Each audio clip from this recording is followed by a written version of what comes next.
Hi students, this is Ms. Terrell here, and here is your second and last of the semester online lecture for sociology. So we're in the middle of the social stratification chapter, and the last time we saw each other it was on video also, and we talked about some classical theories. Well, the classical theory from Max Weber. I'm sure I reviewed Karl Marx briefly with the proletariat and the bourgeoisie, and then discussed Max Weber's divisions and in his theorizing about social stratification and how we compartmentalize or categorize those different social classes within our class system, our open social mobility system in here in the United States, with wealth, power, and prestige.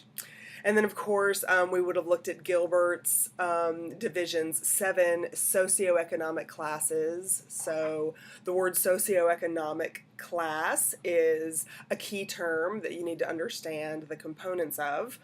According to the way we look at things in the United States, we have a combination of our position within the social stratification system, that ladder that has 7 rungs on it in the case of our country. The way that we look at these is not based on just one factor like income. It's based on income. That's one of our factors that we use to calculate socioeconomic status. But we also use occupation level and your education. All 3 of those things are linked together really, really closely to determine what our position is. And those things also determine what our life chances are. What our life chances are for advancement, especially. Now, in the United States, we have a wonderful infrastructure in place for roads and the electrical grid and safe water to drink, and because of the roads and the transportation system, we get trucks rolling into Walmart and Kroger and all the places, and get all of our food supply that way, or we can get all of our food supply. Some of us have the life chance for a garden or to hunt and to supplement our food supply that way.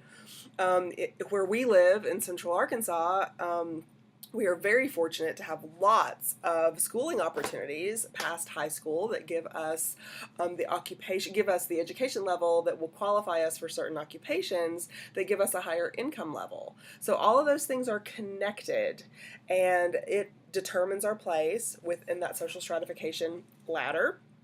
And all of those things also affect your life chances.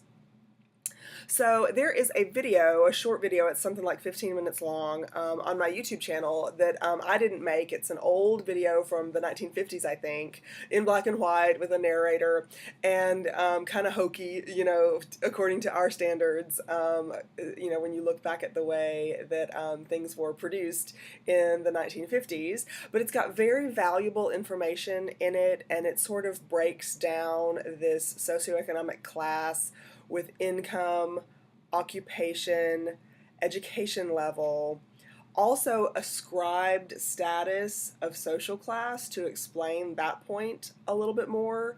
It talks about social mobility, and it gives you some food for thought so that you can use your sociological imagination to make informed connections about life chances and your ability to experience that American dream idea that we've talked about so much in class.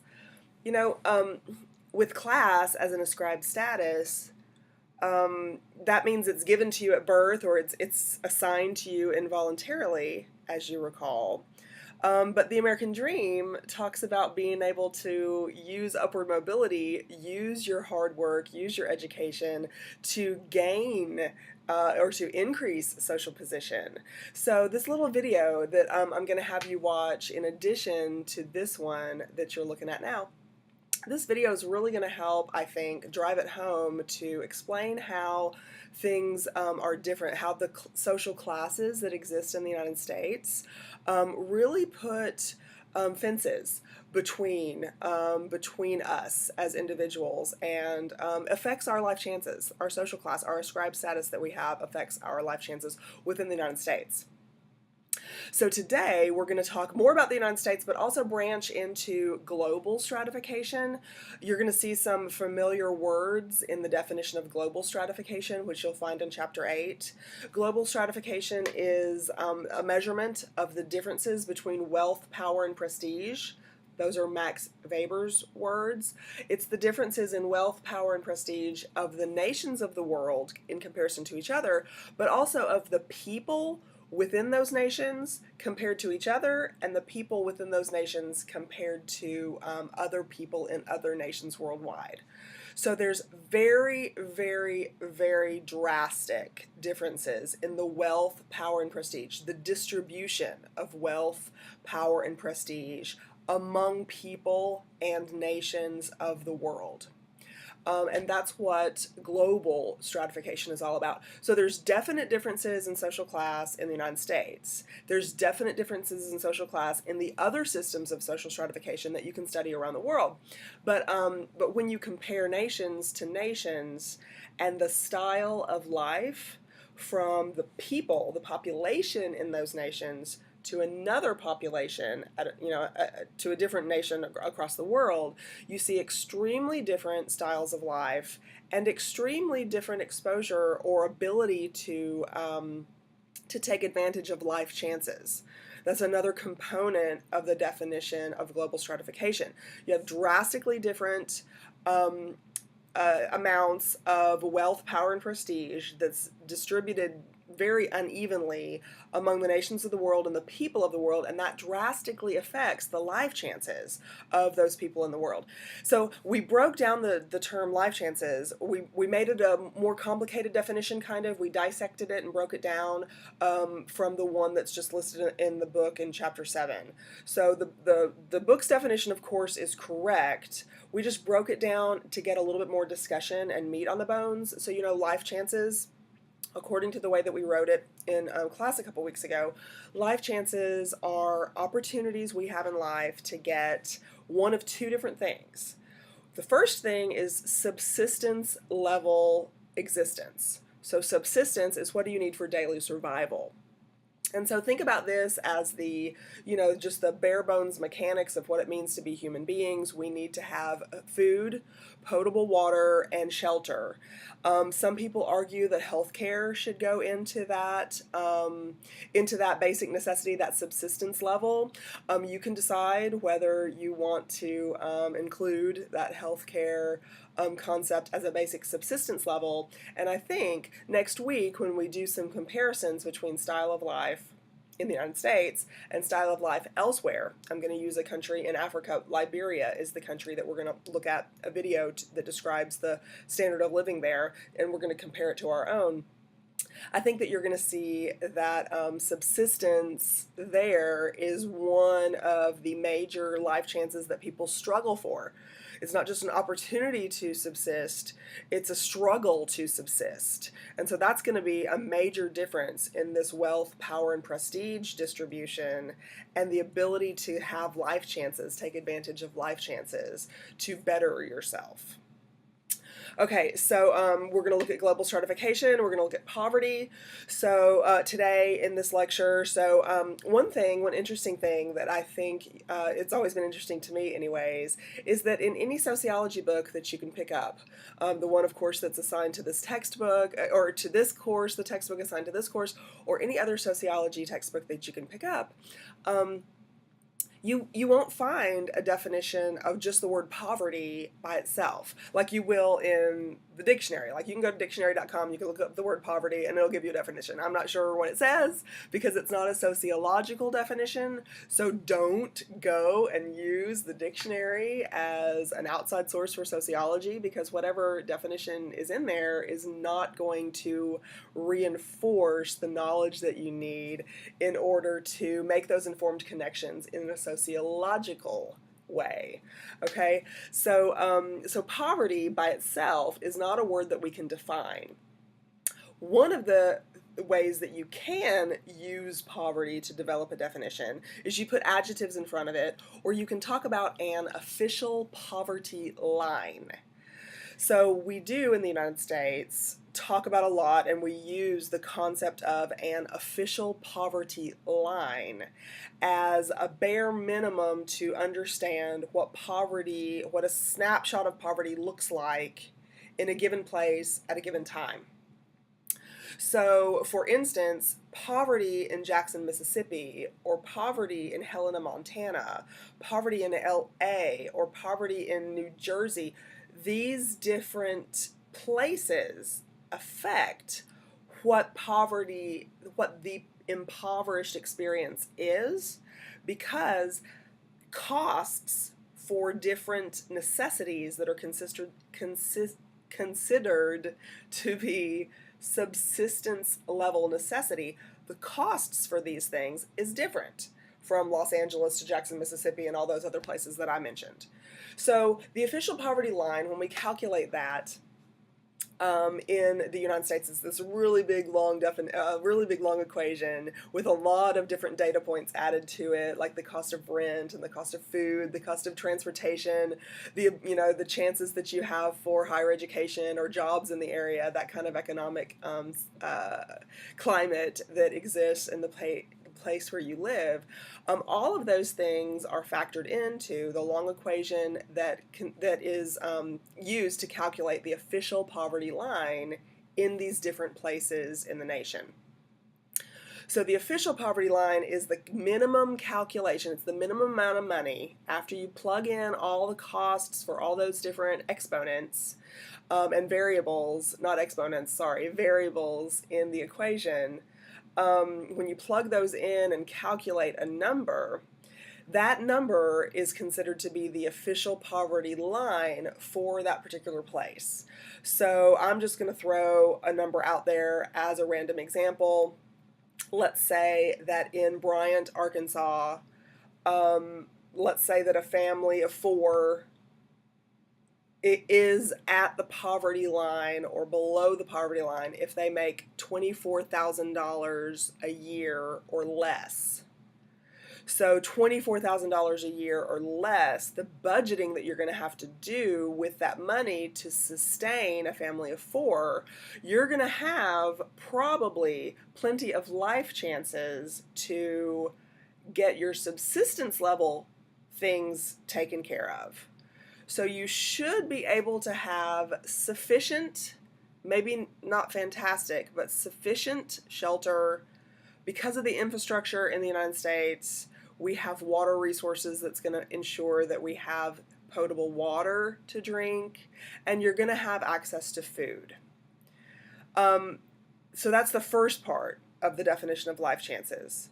The second part of the definition of life chances that talks about opportunities for advancement, opportunities for comfort in life, those are the things that you're not going to be able to take full advantage of like somebody else who is above the poverty line to any extent. You're not necessarily going to be able to have a consistent, maybe you have a consistent cell number, but maybe you don't always have service because you're having to buy the cards month to month and wait until you have more money, available to you to buy more minutes the next time around. Or sometimes maybe your electric bill is late and you get shut-off notices. Maybe it's not shut off, but you're getting that notice. Or sometimes you barely have enough food left in the refrigerator before the next paycheck. Those kinds of things affect your style of life. They affect your mental well-being. They affect your ability to take advantage of life chances for advancement, life chances for comfort. So the farther down on the socioeconomic ladder that we talked about the last time, the farther you are down, so the underclasses on the bottom, the working poor, the working class, those are the bottom 3 rungs of the ladder, and the farther you are down on that ladder, the more likely it is that you're going to experience poverty in the United States. As a matter of fact, the second rung on that ladder is called the working poor. So you can assume that many people in the working poor are sustaining themselves. They have life chances for an income that's going to allow them to have subsistence. Maybe not comfortable subsistence, but subsistence. But they're not going to be able to have what we call the average standard of living. Okay, so the average standard of living is a term that refers to the expectations that we have in life, that we have of each other when we just meet each other randomly in class. Think about the person that you sit beside in class, any classes that you're in right now, and we don't have to ask them questions and get to know them to make assumptions about what their style of life or their average standard of living is. We're going to assume certain things about them. We're going to assume that the dwelling where they live is going to have something, some sort of expectation like 4 walls and a ceiling. Does it have to be an apartment? Does it have to be a duplex? Does it have to be a standalone house? Does it have to have a privacy fence in Hurricane Lakes? No. We don't have that requirement, but we do assume that it's some sort of building, some sort of structure. We don't assume that the person right beside us is in a homeless shelter.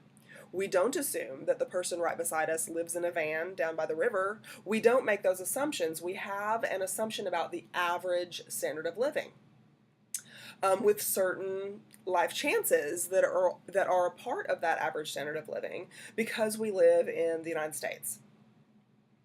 So we've talked about the media before. I think we talked about the movie Home Alone, that old one from the 90s, and I happened to watch it over the weekend with with my friends' kids who I was visiting. Anyway, and I looked at the style of life that is displayed in that movie, and it's like a 3-story big old brick house, with a 6-car garage, and the kids go to almost all the kids except for Kevin go to Paris for Christmas, and this is not the style of life that most of us experience, and quite often in movies, in the media, in shows that we watch on TV, your Netflix series that you're addicted to, a lot of times the style of life that we see in those movies is above the expectations, the experiences that they have. They are above the standard of living that we experience ourselves. So it contributes to the expectation, it contributes to the comparison that we make, sometimes consciously, sometimes unconsciously, the comparison that we make about ourselves to others and the expectations that of where we should be in our lives, where we are currently, where we should be in our lives. And that's where these concepts of poverty, these different concepts of poverty come into play. You have to have an understanding of what the average standard of living means. You have to have an understanding of what expectations for life are and style of life. And you also have to have an understanding of the 2 different pieces of the term life chances. Because the 3 different types of poverty that we're going to discuss right now have elements of those words in the mix. They have elements of the words from that life chance definition in the mix.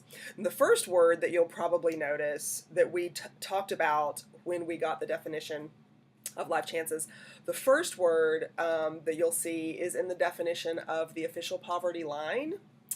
I'm not quoting exactly, but the definition in the textbook of the official poverty line is something like the amount of money calculated by the federal government that people need in the United States to live at a subsistence level. So subsistence, we know, is the ability to survive from day to day. You don't have any real assumptions about surviving comfortably or having luxuries during that survival, but subsistence means that you are surviving from day to day. So you have to look to see how much do the pieces of subsistence, like food, potable water, shelter, those kinds of things, how much do those pieces of subsistence cost? And that's how we calculate and determine that official poverty line. How much money does it take to exist at a subsistence level? But the average standard of living, this idea in our minds about what our life should be, that is way higher than just a subsistence level. I mean, we make a lot of assumptions about what we should or shouldn't have in life. We should have comfort, we should have luxuries, we should have opportunities for advancement, we should, let me put air quotes on that word should. These are some assumptions that we make in life about what our standard of living should be. Those assumptions about the things that we thought or think we should have is part of what our understanding of the average standard of living is. We might not be correct about what the average standard of living is. Certainly if we base it on what we see on TV or on movies and stuff, the standard of living that we see depicted there is often much higher than you should expect in your entire lifetime in just average daily life. But here's where we're talking about the other types of poverty. So the kind of poverty that I was just describing, where you expect to be, where you expect to be able to be given the amount of work or the amount of education that you're working on. If you have, that's called subjective poverty. So subjective poverty is the first term for the kinds of poverty that we're talking about. It's the first term that I want you to know, and that you need to know for Chapter 8 also, and for the discussion that we're going to have in class next week when I see you face to face again. Subjective poverty is a condition in which people's style of life, people's standard of living is lower than what they expected to be by that point in their lives. So, for instance, I have a master's degree, and after I got out of school with that master's degree, I expected a certain income level that was going to make it easier for me to pay bills and have some fun money. But when I got out from my master's degree, I had all this debt that I got from having gotten that master's degree. And so I had to keep my old car, and I couldn't upgrade it. And I had to, I still had to charge things on my credit card sometimes if there wasn't money at the end of the month to pay all of my bills because I hadn't been wise, or just because my paycheck wasn't as high as I expected it to be. I thought, okay, I'm going to get this master's degree, I'm going to go get a job, and I'm going to be able to go to Disneyland for the first time in my life, and do those kinds of things that I expected to be able to do. Still haven't been to Disneyland or Disney World. Disney World is probably the place where I would go if I win Wheel of Fortune or whatever kind of windfall I'm going to get one of these days. I know I'm going to get one of these days. Anyway, the expectation that you have in your life that is often higher than what the reality of your standard of living is, that is a condition that we call subjective poverty.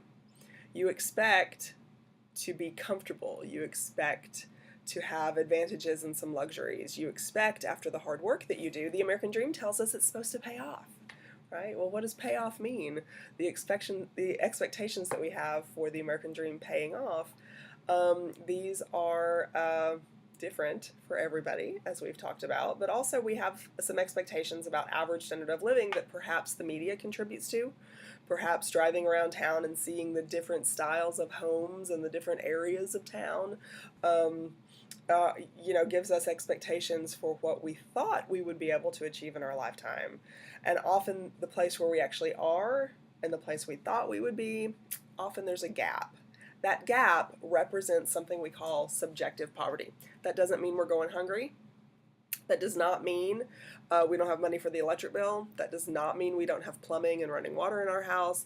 That means that we have often the average standard of living. We just thought that it would be higher than, after the work that we put in. We thought that it would be higher than it actually is. So most often in the United States, people like me, who sometimes I say, oh, I'm so sick of being poor. That's an exaggeration, or that is a statement of subjective poverty and not any kind of life-threatening or any kind of poverty that would affect my expectations for the average standard of living. So that is a common experience, subjective poverty in the United States. However, we have two other kinds of poverty that you will experience in the world or observe in the world, not just in the United States. And another kind of poverty is called relative poverty. Relative poverty is defined as the ability to get what you need for subsistence. You have that ability to get what you and the people who depend on you need to subsist on a regular basis. And you might have a little bit more than a subsistence level. You probably do have a little bit more than a subsistence level if you are living in relative poverty. But in relative poverty, you do not have the ability to live at the average standard of living. So relative poverty is the ability to provide yourself and the people who depend on you the average standard, the subsistence needs that you all have, but not the average standard of living. So your kids go to school in hand-me-down shoes, or your kids go to school and come home and say, so-and-so has a PlayStation, can't I have one too? And you want to be able to provide it, and maybe that's the expectation that people have as the average standard of living, but you don't have that. Or, there's not a TV in your house, or, a regular cell phone number or something like this, and maybe your electricity gets shut off sometimes because you can't pay the bill, but you have electricity most of the time. So these are some descriptions of style of life or experiences that you might have if you live in the United States and you experience relative poverty. So relative poverty, it's the ability to provide yourself with the subsistence level needs, but you can't provide yourself with the average standard of living that people around you in your town, in your state, in your country have. Relative poverty exists big time in the United States. When we look at the bottom two rungs of that ladder that we discussed last time, we have the underclass that is 5% of the population, roughly, and we have the working poor that's 20% of the population, roughly. So 25% of the population in the United States, and some of the working class also.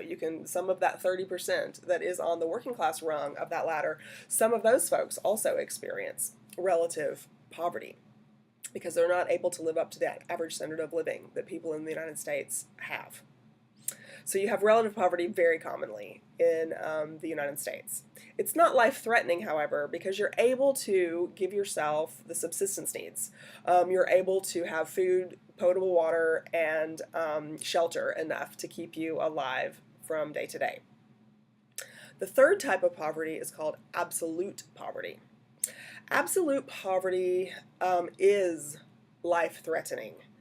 Absolute poverty is the inability. You are not able to provide yourself with subsistence needs on a day-to-day basis.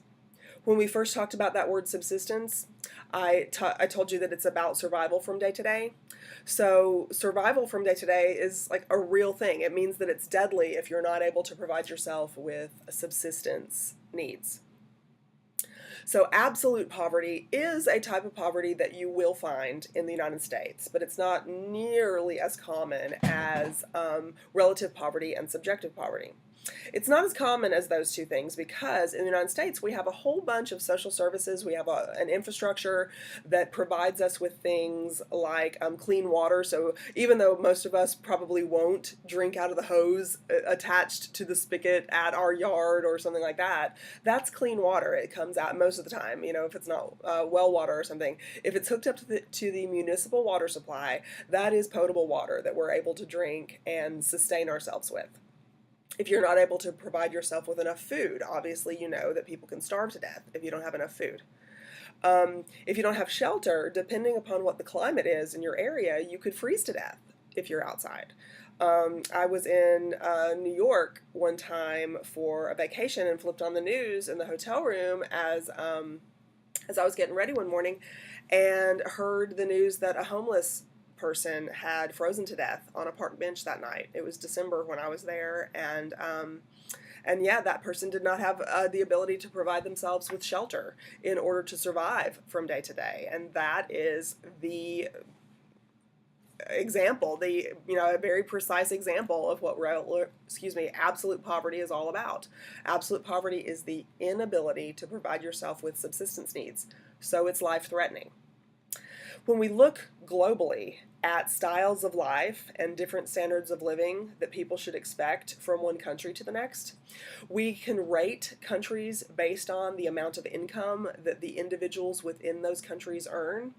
And in the comparison that we're going to make in class next week between an underclass family in the United States, so a family on the bottom rung of that ladder, we're going to watch a video about about the style of life, about how an underclass family in the United States gets by and what their style of life is compared to ours.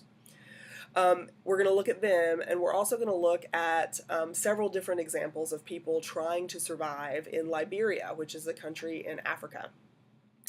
And I think at that time when you see the video, you'll be able to really understand what the life experience, what the style of life, and the standard of living are in comparison to what you experience in your daily life, what a family in the underclass in the United States experiences in their daily lives, and what a family in absolute poverty in another country of the world. Many countries of the world have people in absolute poverty, what those life experiences are. So you'll be able to make those comparisons and understand the reality of these situations more clearly.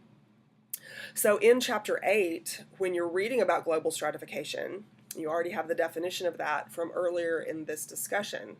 But in Chapter 8, when you're reading about global stratification and reading about these different types of poverty, you're also going to read about differing opinions or differing points of view about how do we rank countries in the world in comparison to each other so that we can measure wealth and measure poverty.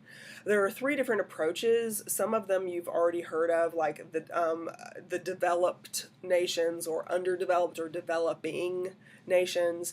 This is an approach in which economists, political scientists, sociologists can rank nations as a whole compared to each other based on the amount of industry, based on the amount of imports and exports, based on the amount of self-sustainability within those countries to participate in the global economy.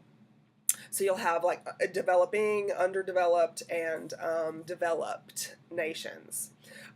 You've also probably heard of the 3 worlds approach: first world, second world, and third world countries. That also looks at the countries as a whole. It looks at things like you'll read about in Chapter 8, the GDP, the gross domestic product. That's an economic term that refers to the amount of exchange, the amount of imports, exports that exist that sustain a country on the macro scale. But an interesting way to compare countries of the world that has just emerged in the last decade or so is called the levels of income approach. And that's the one that I want you to focus on a lot in your reading. I want you to look at the levels of income approach to ranking countries in the world in comparison to each other, because that approach looks at the style of life, it looks at the average standard of living, it looks at the distribution of wealth, power, and prestige among the people of the nations of the world. What is the style of life of the people? Not just what is the national economy, what is the government control of, how do they play with the other economies of the world on a national level, a macro scale. But on the micro scale, what is an average person like you and me in that country? What is their style of life like? So when you look at the levels of income approach, and your book breaks it down, it's 4 different levels of income. Your book breaks it down to the average income per capita. That's the average income for a wage earner in that country. It looks at what their yearly income is.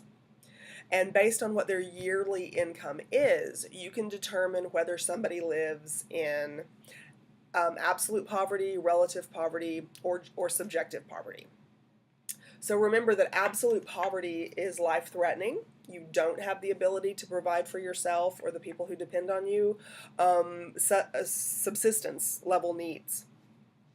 The World Bank, which is an international watchdog organization that takes, it monitors life chances, so to speak, around the world and reports about it. The World Bank has determined what the international poverty line is. And the international poverty line is a set dollar amount per day of consumption power, spending power, and they set it at $1.25 a day. And that's the absolute poverty line that is established by the World Bank. So $1.25 a day for subsistence level things like shelter, food, and potable water. If you have $1.26 a day to get yourself shelter, food, and water, you live above the absolute poverty line. But if you're at $1.25 a day or less of being able to provide yourself with food, shelter, and potable water, then you are in absolute poverty and your life is in danger. And think about that fact when you are reading about the styles of life and the differing life experiences that people are going to have in these countries of the world based on what income level the average person has. If you're on $1.25 a day, we're talking about like $35, $37.50, something like that, dollars a month to live on. For all of the food that you need, for the potable water that you need, for the shelter that you need, not only for yourself, but whoever depends on you. This is a life-threatening situation. And so that is the level, that's the style of life that the levels of income approach to global wealth and global poverty, global stratification, the levels of income approach give us a snapshot of the style of life that we would experience if we were in that country with that income. So it compares people among nations of the world instead of the gross domestic product or these national macro level economic indicators. It looks at style of life, life chances, disparities of wealth, power, and prestige among the people of the world. It gives us a little bit a glimpse into the micro level sociology that's going on within those nations. So I've thrown a bunch of vocabulary at you this morning, a bunch of things to think about, connections to make when you're developing your sociological imagination. All of these vocabulary words are linked together to form these concepts and this understanding, this more comprehensive understanding of what social stratification is all about. Next week in class, when we get to see each other face to face again, you need all of your notes from these last 4 lectures that introduced you into what social stratification was to begin with, all the different ladders, the classical theories, the modern day theories, and this concept of life chances. It's very, very important for understanding style of life and the different types of poverty that we've discussed in this lecture. So bring all of those notes to class with you, because next week what we're going to do is look at the documentary that I wanted to show you while I was gone, but couldn't for copyright issues. We're going to look at a portion of that documentary because it's part of the fair use of education copyright ability, to use that documentary for educational purposes. We're going to look at a little bit of that documentary. It's called Lolly's Kin, The Legacy of Cotton, award-winning HBO documentary. We're going to look at 30, 45 minutes of it so that you can see the style of life of a family in the underclass in the United States. And then we're going to look at a shorter video from the gapminder.org website called A Slum Insight. And it looks at the struggles that people in the slum in Liberia have to face in their daily life and what their average daily experience is compared to the most impoverished people that exist in the United States. So we're going to use our sociological imaginations next week, that major course outcome that we want you to develop and carry with you 45 years from now, and long after you've forgotten my name and long after I'm dead and buried.